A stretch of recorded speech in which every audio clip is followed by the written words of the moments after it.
Gravando. Deixa mudo. Ok, tô gravando. Acho que eu estou gravando. Então, pessoal, vou repetir a questão. A terceira questão, ela pergunta qual foi a Constituição brasileira e qual foi a emenda constitucional. E aí, garotão? E qual foi a emenda constitucional em que apareceu pela primeira vez a previsão do controle abstrato de constitucionalidade?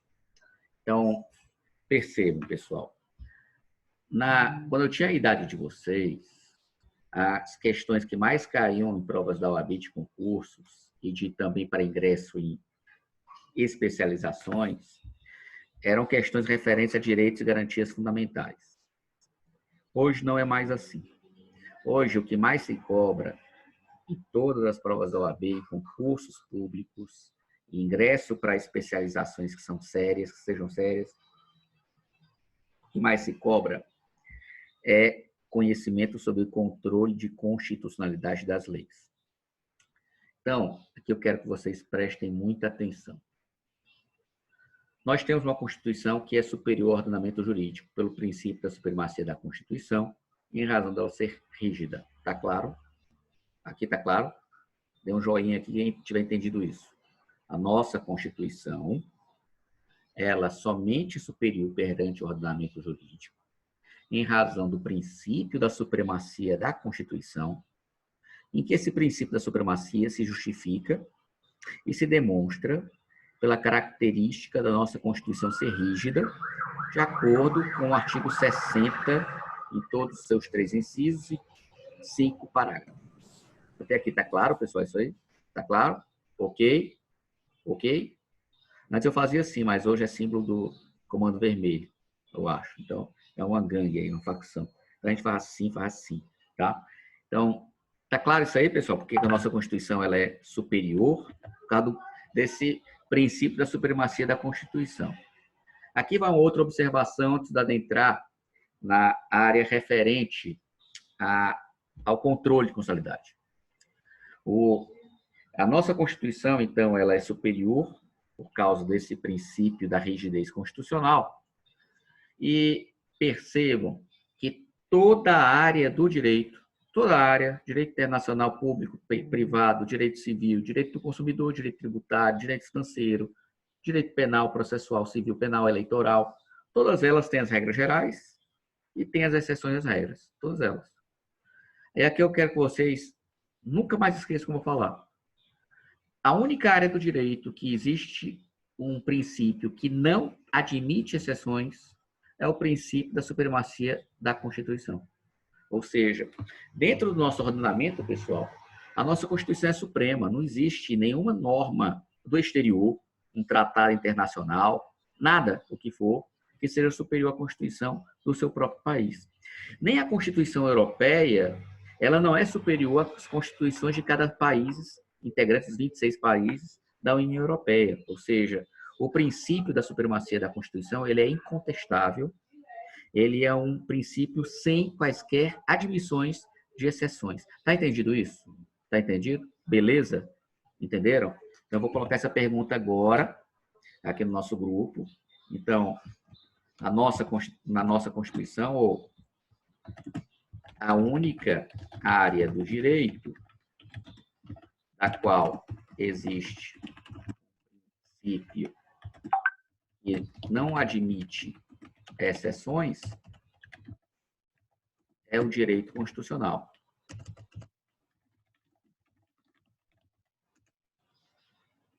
Em outras palavras, o princípio da supremacia da Constituição que exige que a Constituição de um país, qualquer país, seja superior perante todo o ordenamento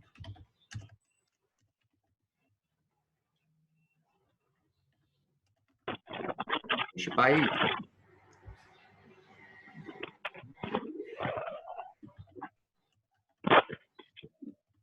admite exceções. Vejam aí, pessoal, ó, que acabei de escrever para vocês, escrevi rapidinho. O princípio da supremacia, ele não admite exceções. É um princípio que se impera nas constituições, justamente para demonstrar que a Constituição é superior perante o ordenamento jurídico. Do ponto de vista interno da nossa Constituição, isso se dá pelo critério da rigidez constitucional. Essa primeira parte, entenderam o que eu falei? Beleza? Então, a nossa Constituição, todas essas constituições têm o princípio da supremacia da Constituição. Esse princípio não admite exceções. E a forma racionalmente encontrada para que essa Constituição seja superior perante o ordenamento jurídico é justamente o critério de rigidez constitucional. Até aqui, essa primeira parte, compreenderam? Entenderam? Entenderam mesmo? Entenderam? Sim. Quem tiver entendido, entenderam? Professor, Coloquem sim, se tiver entendido. Diga lá, Tainá. as cláusulas pétreas, elas não podem ser abolidas, mas elas podem ser restringidas? Ou é isso só se acontece aos direitos humanos? Ou elas podem ser o quê? Elas não podem ser abolidas, mas elas podem ser contidas ou restringidas de alguma forma? Olha,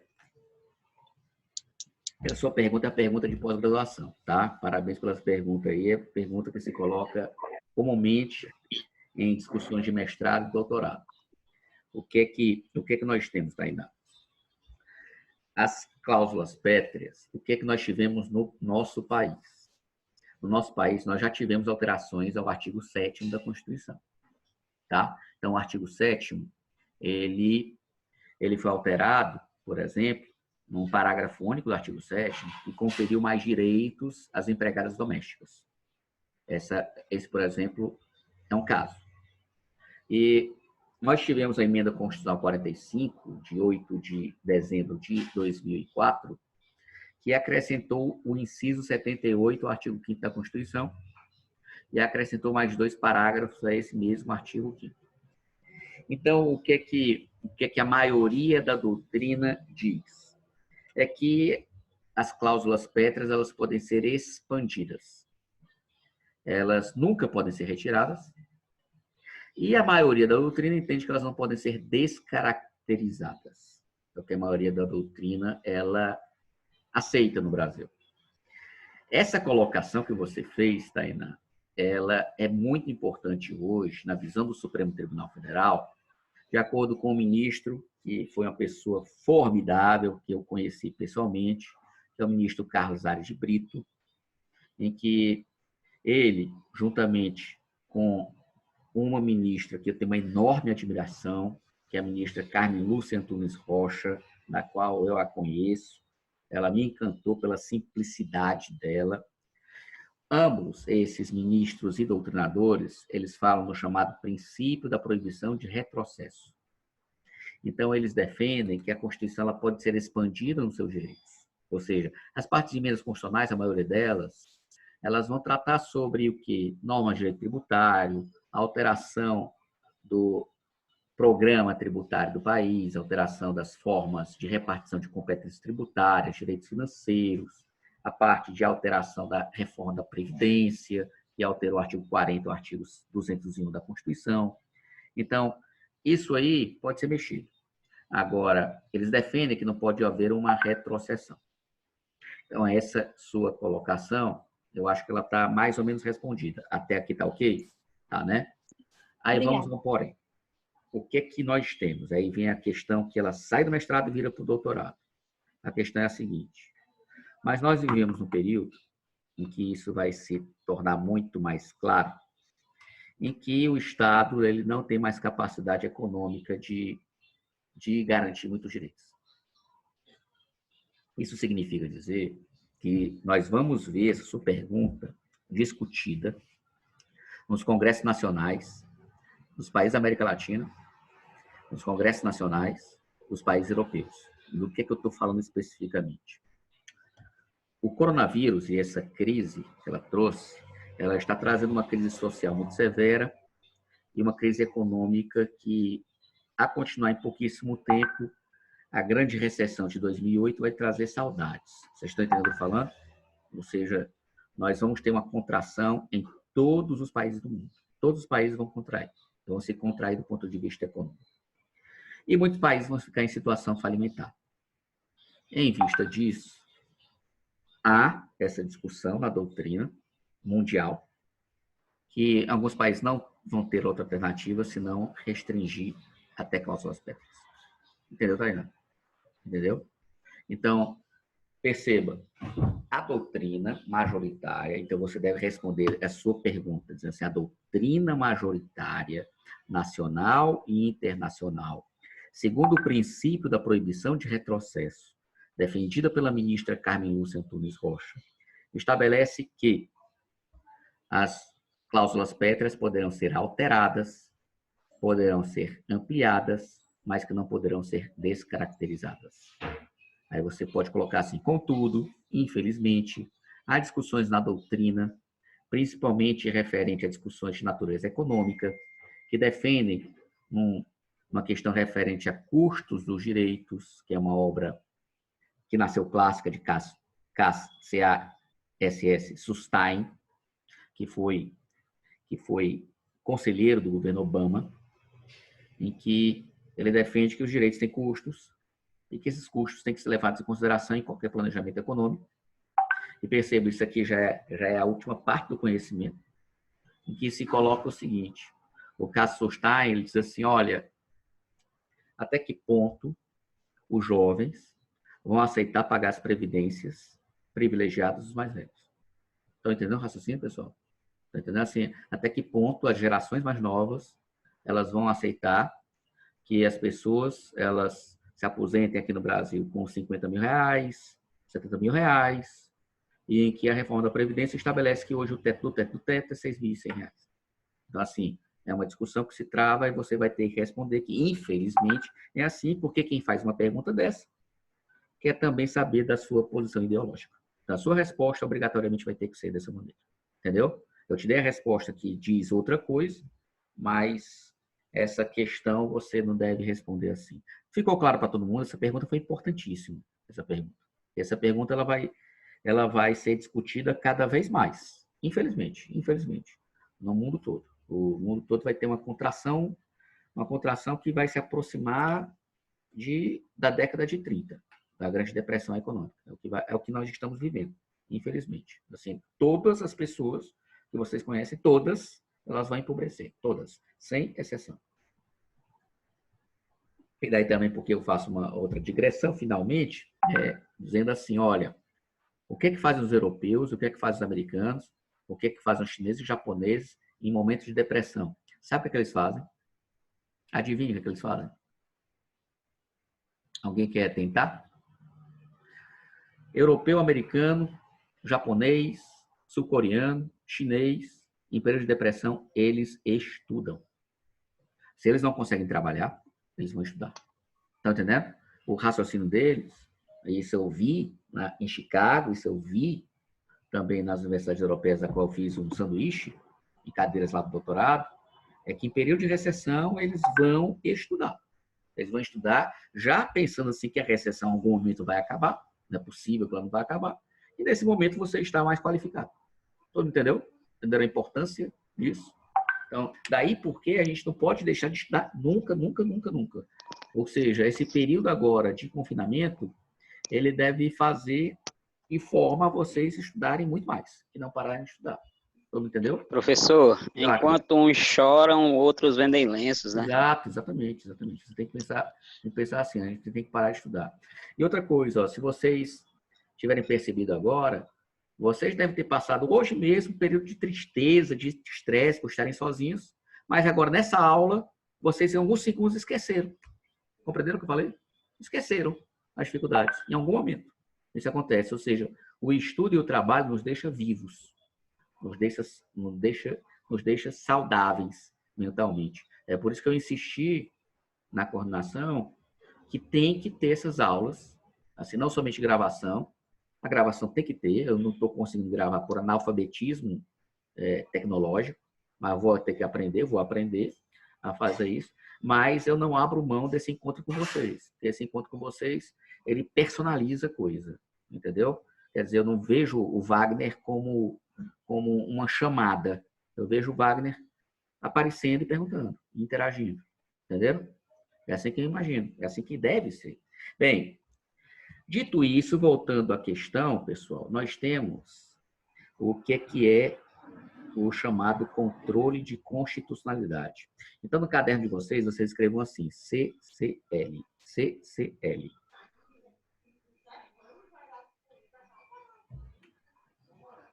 Vocês agora se dirijam, se encaminhem ao artigo 97 da nossa Constituição. Artigo 97.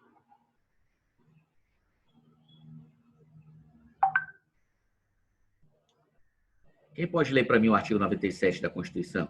Já que a minha voz está bem gasta. Wagner, achou?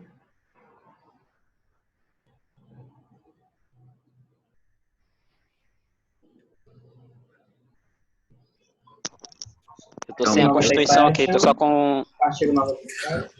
Somente pelo voto na maioria absoluta de seus membros ou dos membros do respectivo órgão especial poderão os tribunais declarar a inconstitucionalidade de lei ou ato normativo do poder público.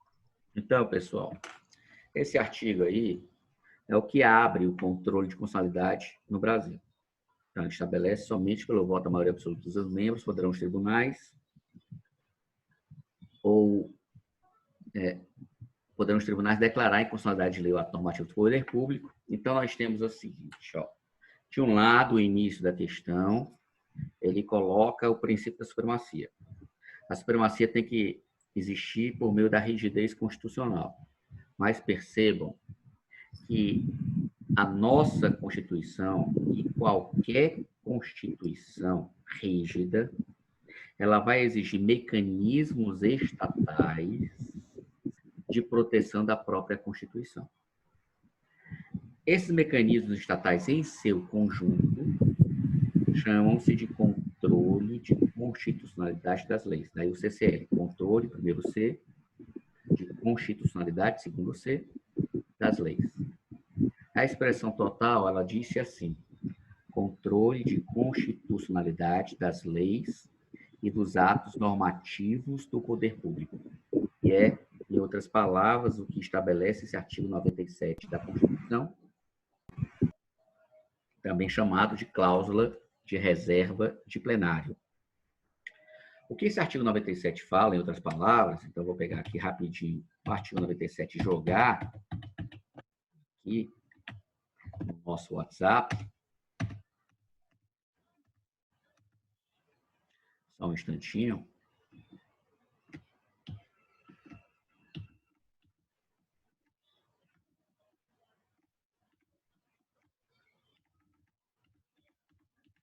Só um instante, mais um instantinho, pessoal. Ok. Ok. Ok. Ok.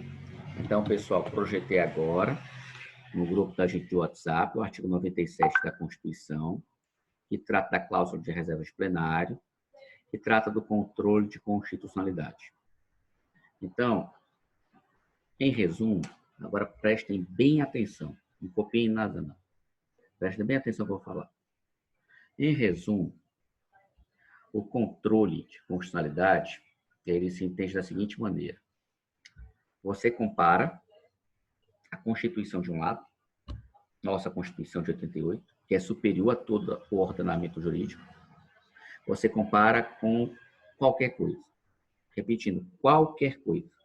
Então, pode ser uma lei anterior à Constituição, como é o caso da CLT de 46, de 43. Pode ser o Código Penal de 41. Pode ser um tratado internacional sobre o coronavírus. Pode ser o decreto de calamidade pública do Bolsonaro. Eu quero mostrar para vocês que qualquer coisa, Código Civil atual de 2002, Código de Trânsito de 97, o nosso Código de Processo Civil de 2015, qualquer norma, seja interna do Brasil, antes da Constituição, posterior à Constituição, qualquer tratado internacional, por mais importante que ele seja, ele não é superior à Constituição. Até aqui está claro? Pelo quê? Pelo princípio da supremacia da Constituição. Agora, o que nós temos? Vão ter que existir mecanismos estatais de proteção da Constituição. A esse conjunto de mecanismos chama-se de controle de constitucionalidade. O que é mais comum é o controle realizado pelo Poder Judiciário. Então, o Poder Judiciário é que tem a prerrogativa de declarar que uma norma, qualquer norma da lei, do ordenamento jurídico brasileiro, nacional ou internacional, detém o Poder Judiciário a prerrogativa de declarar a inconstitucionalidade de uma lei e, por consequência, essa lei ela não valerá. Então, nesse sentido, quem, por exemplo, for proprietário de um imóvel da qual você reside e nessa residência a previsão do IPTU, vamos supor, em um município qualquer que você more, que você seja proprietário, ele aumenta o IPTU de uma forma absurda, de uma forma desproporcional, de uma forma com efeito confiscatório, estou colocando efeito confiscatório como uma proibição expressa no próprio artigo 150 da nossa Constituição. Então, a previsão normativa de um aumento tributário, de uma alíquota tributária, que seja com efeito confiscatório, caracteriza essa lei que aumentou o IPTU como inconstitucional. Estão entendendo o que eu estou falando? Estão entendendo? Então, caracteriza essa norma como inconstitucional. Mas, percebam, nenhum de nós pode deixar de cumprir uma norma alegando que ela é inconstitucional. A gente não pode fazer isso, porque senão qualquer pessoa podia fazer isso. Ou seja, quem deve declarar que a norma é inconstitucional são os órgãos estatais, seja o Poder Legislativo, seja o Poder Executivo, seja o Poder Judiciário. Então, dito isso, nós temos uma série de prerrogativas conferidas ao Legislativo, ao Judiciário e ao Executivo, segundo a qual, se eles entenderem que determinada lei é inconstitucional, a eles e somente a eles é concedida essa prerrogativa de declarar a inconstitucionalidade da lei e da norma, qualquer que seja a norma, qualquer que seja a lei. Então, dito isso, o que é que você terá? Nesse exemplo da norma que aumentou absurdamente o IPTU, você terá a seguinte questão, é que essa norma que aumentou o IPTU, que tem efeito confiscatório, você vai pagar o tributo. Bem, o que você deve fazer? Você deve procurar um advogado.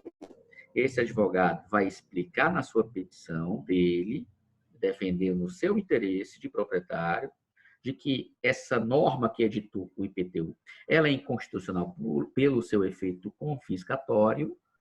E, dito isso, você pede ao judiciário para que ele declare incidentalmente a inconstitucionalidade dessa norma. E, em sendo assim, ele irá declarar isso. E, nesse momento, e a partir de então, você não precisará pagar aquele tributo com aquela alíquota absurda, depois de uma declaração judicial incidental da inconstitucionalidade dessa norma. Até aqui, entenderam a ideia? Então, percebam. Diga lá. Quem está perguntando? Uma dúvida. Oi. Tainá, é o seguinte, tá me ouvindo? Estou perfeitamente. Pronto. As normas, os tratados internacionais que versam sobre direitos humanos, eles entram na Constituição como emenda constitucional. Se eles forem constitucionais, a gente declara a própria Constituição inconstitucional? Não, pelo seguinte, ó, o que é que vai acontecer?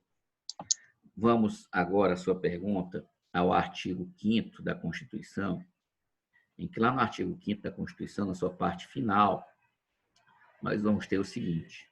Então, aqui, abrindo a Constituição, coloca aqui, digita o CF, e no CF, nós vamos ter no artigo 5º da Constituição, ao seu final, está a Constituição aberta aí, Tainá? Está aberta aí?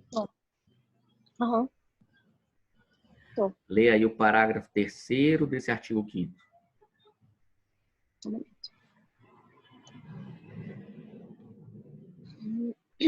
Ninguém será submetido à tortura nem tratamento desumano ou Não. degradante. O parágrafo é a cobrinha.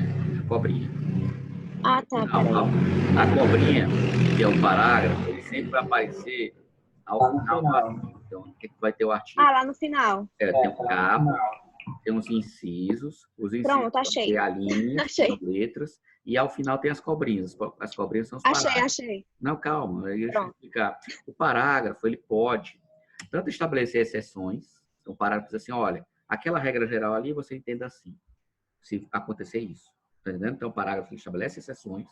Ou então, o parágrafo vai esclarecer algo. Para dizer alguma observação importante. Então, essa observação importante ela vai ser esclarecida. Esse parágrafo terceiro acrescentado esse uma reforma do judiciário. E tudo isso pode levar a terceiro. Os tratados e convenções internacionais sobre direitos humanos que forem aprovados em cada casa do Congresso Nacional, em 2 turnos por 3/5 dos votos dos respectivos membros, serão equivalentes a emendas constitucionais. Ok. Então, o que é que nós já temos bem avançado na Europa? Assim, o direito constitucional, pessoal, onde ele é mais avançado no mundo, é indiscutivelmente a Europa, sem comparação. Principalmente na Alemanha, na França, principalmente lá, nesses 2 países. Bem, o que é que eles têm? Já bem avançado, eles têm vários tratados que eles estavam discutindo, pela liderança da França e da Alemanha, sobre questões de bioética. Então, o que é que se tem? Se coloca uma possibilidade, nós temos o nosso genoma decodificado, o último aviso, a gente vai encerrar até 10 minutos. As normas bioéticas diz o seguinte, você, Tainá, você tem direito, assim como eu tenho, de sigilo genético. Ou seja, no seu genoma tem as suas vantagens, as suas proteções imunológicas do seu nascimento e tem as suas desvantagens. Cada pessoa tem uma assinatura única de identidade genética. Tá claro o que eu estou falando? Então, pela sua assinatura única, ela vai ter previsões genéticas de predisposição a doenças. Então, nesse exemplo, assim, eu sou já com 43 anos, eu sou hipertenso já, porque a minha avó foi assim, o pai assim. Então, assim, e cachorro assim. Nós temos características, vocês sabem que existem pessoas com coronavírus que são assintomáticas. Elas transmitem, mas não vão sofrer os efeitos. Já ouviu falar nisso? Já ouviu falar sim ou não? Isso aí. Então, tem pessoas que são assintomáticas. Então, essa pessoa ela tem uma imunidade genética já predisposta, porque essa doença surgiu agora, essa doença. E muitas pessoas não têm isso aí. E claro que ninguém vai fazer uma loteria macabra para saber se vai ser assintomático ou não. Ninguém vai ser suicida a esse ponto. O que os europeus defendem é o seguinte, olha, você vai ter o direito, no futuro muito próximo, de saber suas doenças de predisposição. Mas essa questão vai ficar só com você. É um direito só seu. Ou seja, você faça com esse seu conhecimento o que você quiser. Mas um plano de saúde não pode ter conhecimento disso. Vocês estão entendendo o que eu estou falando? Estão entendendo? Porque senão o plano de saúde ele vai dizer assim, olha, eu vou aqui vou negar esse plano de saúde para você porque você vai ter essa doença tal. Ou uma doença muito cara para ser tratada. Então, essa bioética é muito avançada lá. Se essa norma vem aqui para o Brasil, então ela seria um tratado internacional, o Brasil manifestaria sua aderência a esse tratado internacional. Esse tratado, Tainá, ele teria que ser submetido ao Congresso Nacional obrigatoriamente. Esse tratado teria que passar pela Comissão de Constituição e Justiça. Esse tratado teria que passar por 2 turnos na Câmara, 2 turnos no Senado. E teria que dispor sobre direitos humanos, ou seja, nada mais são que são direitos fundamentais numa órbita aqui de direito internacional. Então, somente depois de tudo isso é que ela seria tratada como um direito fundamental e, portanto, cláusula pétrea. Entendeu? Entendeu? Assim, numa questão dessa, Não tenha dúvida que essas questões referentes à bioética, elas teriam fortíssima resistência em países menos desenvolvidos, e o Brasil é um deles. Ou seja, haveria uma fortíssima resistência a isso aí, porque os planos de saúde hoje no Brasil elas são hoje potências econômicas que têm os seus interesses envolvidos. Então, ficou claro? Assim, a questão, a sua dúvida foi sobre se um tratado ele pode tratar sobre isso. Depende, porque esse tratado tem que ser, primeiro, tem que ser celebrado pelo presidente da República, depois esse tratado tem que ser analisado pelo Congresso Nacional, depois esse tratado, depois de analisar, teria que ser aprovado pelo Congresso Nacional, e depois de aprovado, ele teria que ser submetido a uma votação diferenciada, igual a do artigo 60, parágrafo 2º, e aí, sim, ele se transformaria no direito fundamental, e somente depois disso tudo é que seria uma cláusula pétrea. Entendeu? E aí, pessoal, a outra questão, o que é esse controle de constitucionalidade, então? São todos os mecanismos existentes, só um instante aqui, tem pessoas aqui, faltam só 10 minutos, aqui tá bom. Tem várias pessoas que estão falando aqui, ok. Então, o controle de constitucionalidade são esses mecanismos colocados pelo Poder Executivo. Então, vamos supor, o presidente da República, uma votação feita pelo Congresso Nacional, pela Câmara e pelo Senado, aprova um determinado projeto de lei. Esse projeto de lei é enviado ao presidente da República. O presidente da República ele pode sancionar ou ele pode vetar qualquer artigo desse projeto de lei. Está claro? Está claro isso aí? Bem, se ele aprovar, ele aqueceu, ele promulga, sanciona, promulga e publica, e aquele projeto vira lei. Ou então ele pode vetar. Ele vai vetar de acordo com o artigo 66, parágrafo 1º da Constituição. E ele vetando, ele vai dizer que vetou. E isso vai acontecer da seguinte maneira. Vai acontecer que o presidente ele pode vetar o artigo alegando que ele é inconstitucional. Compreenderam? Então, é um exercício de controle de constitucionalidade exercitado por alguém do Poder Executivo. Não sei se vocês ouviram falar que o Bolsonaro editou uma medida provisória muito doida, versando sobre questões de direito do trabalho, em que essa medida provisória, no seu artigo 18, ela dizia que o trabalhador, se o empregador quisesse, poderia suspender o salário desse cara durante 4 meses. Ouviram falar disso aí? Ouviram falar? Então, assim... Esse objetivo inconstitucional. É tosca, essa norma é tosca. Essa norma ela é flagrantemente inconstitucional. Ei, professor, mas hoje eu vi um posicionamento de um advogado, o qual diz que ele... como é que eu posso explicar? Que ele vetou, mas não por completo. Ele vetou só como se fosse só esse item.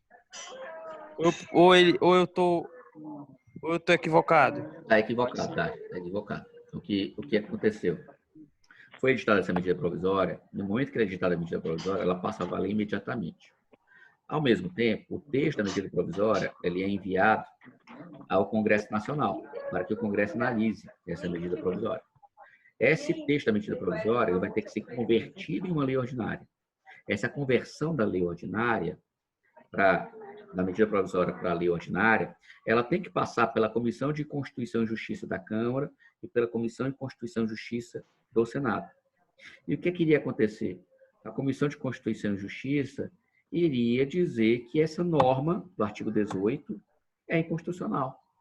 E aí o Congresso, ao aprovar a conversão dessa medida provisória em lei ordinária, iria matar esse artigo 18 maluco e justificar que essa matança se deu porque esse artigo é flagrantemente inconstitucional. Todo mundo entendeu? Entendeu? Ou seja, aqui eu estou dando um exemplo de que o Bolsonaro, para não cair no vexame de ter um artigo como esse ser rejeitado, ia ser uma rejeição muito próxima da unanimidade, porque eu duvido muito parlamentar ele votar uma loucura dessa. Então, o que foi que ele fez? Antes mesmo de ter a votação, ele editou outra medida provisória, revogando esse artigo 18. Todo mundo entendeu? Entendeu?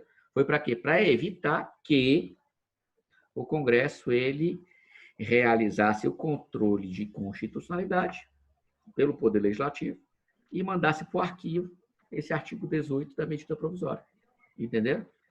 E não sei se vocês acompanharam a medida, o grupo econômico do governo, ele disse que essa norma foi colocada por erro de digitação. Podia ter ficado calado na afirmação dele. Bem, aí, pessoal, esse é o controle realizado pelo Poder Legislativo. É um exemplo. E, finalmente, a gente tem o controle realizado pelo Poder Judiciário. Esse é o mais comum. É o que impera na maioria dos países, na América Latina, da Commonwealth. Commonwealth é os Estados Unidos, é a Inglaterra, a Nova Zelândia, a Austrália, o Canadá. E nos países europeus. Então, o controle é feito pela maior parte pelo Poder Judiciário. Então, o controle de constitucionalidade pelo Poder Judiciário, ele foi criado pela primeira vez na Constituição de Rui Barbosa, de 1891, da qual o Poder Judiciário, para proteger a Constituição, ele pode dizer que leis são inconstitucionais. Para quê? Para que haja uma coerência no nosso ordenamento jurídico, um encontro, uma convergência entre qualquer norma legal com a Constituição. Até aqui está claro, tá? Está claro até aqui? Ok. Aí já terminando, que essa é a parte mais importante. Quando eu dei o exemplo da norma do IPTU, que tem uma característica confiscatória, eu disse o seguinte: você entra no Poder Judiciário, o juiz, ele vai declarar incidentalmente que essa norma é inconstitucional, e aí a resultante é que você vai pagar menos IPTU. Até aqui está claríssimo?